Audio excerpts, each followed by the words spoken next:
পৃথিৱীত বহুত বেয়া মানুহ আছে, কিন্তু এটাও বেয়া মা দেউতা নাই। আনৰ বাবে নিজক বচুৱাই ৰাখি নিজক তিলে তিলে শেষ কৰাৰ নামেই হৈছে ভাল পোৱা। প্ৰিয় মানুহ যিমান দ্ৰুত কাষত আহে, তাতোতকৈও দ্ৰুত আঁতৰি যোৱাৰ বাহানা বিচাৰে।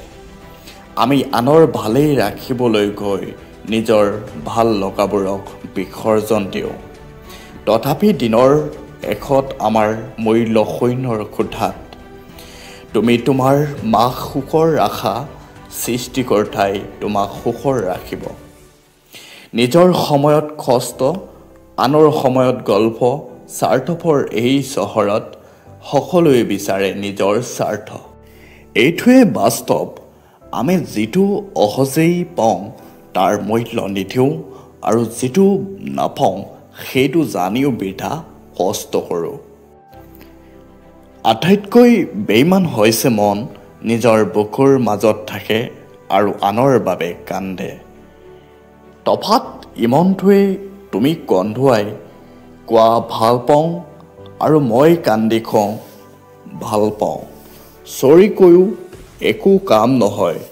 যি কথাটোৱে হৃদয়ত আঘাত কৰে সেয়াই সহজে মুচিব নোৱাৰে। ভালেই থাকিবলৈ হ'লে পাহৰি যোৱাৰ ক্ষমতা থাকিব লাগিব। অতীতৰ কোনো স্মৃতিয়েই মনত ৰাখিব নোৱাৰিবা। উৰুৱাই দিব লাগিব সকলো সুখ, সকলো আশী, আৰু মনৰ ভিতৰত থকা মানুহটোক মনৰ ভিতৰতে মাৰি পেলাব লাগিব। তেতিয়াই অলপ ভালদৰে জীয়াই থাকিব পাৰিবা।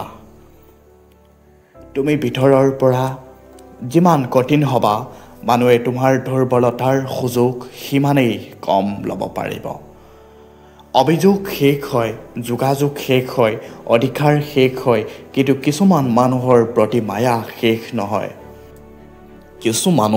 কিছুমান মানুহৰ বাবে ঠিক নিমখৰ দৰে, প্ৰয়োজনত লাগিলে সকলোৰে আগত খুজিব আৰু নালাগিলে ওচৰত থাকিলেও নিবিচাৰে। সময়টো সকলোৰে ভালে নাযায়, কিন্তু ইচ্ছা কৰিলে ভাল চিন্তা লৈ বেয়া দিনৰ মুখামুখি হোৱা যায়। জীৱনত আঘাত পোৱা মনেই হাৰি যোৱা নহয়, অথবা জীৱনটো বিতা ভবাটো উচিত নহয়, কিয়নো প্ৰকৃত জীৱনটো আৰম্ভ হয় আঘাত পোৱাৰ পিছত।